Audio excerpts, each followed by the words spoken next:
Nagara. Let us pray.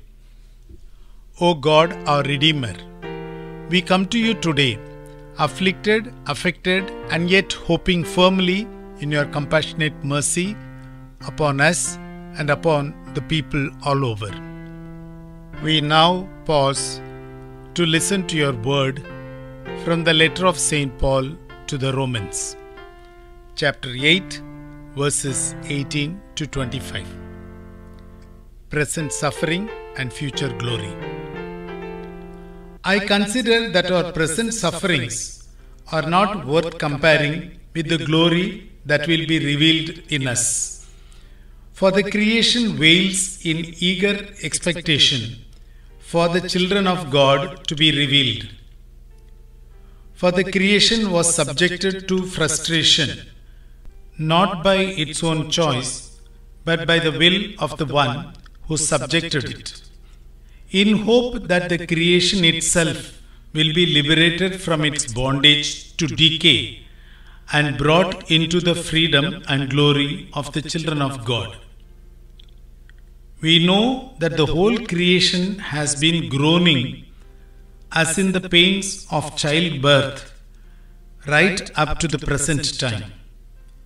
Not only so, but we ourselves, who have the first fruits of the Spirit, groan inwardly as we wait eagerly for our adoption as offspring, the redemption of our bodies. For in this hope we were saved. But hope that is seen is no hope at all. Who hopes for what they already have? But if we hope for what we do not yet have, we wait for it patiently.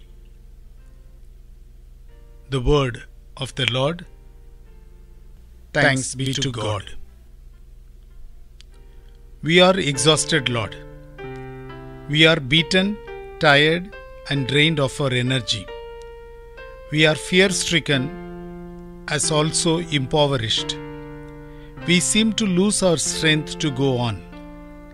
We seek to find solace in your word, assuring us of your continual presence, and with firm hope in you, we are able to move on. You ask us to reach out to the others in their misery. You ask us to share what we have and form a human community of your offsprings, sons and daughters of one family. You assure us of abundance when we share, and in the process we unite together, forgetting our differences and fears, and grow together. We thank you, Lord, for this assurance. This prayer we make in Jesus' name. Amen.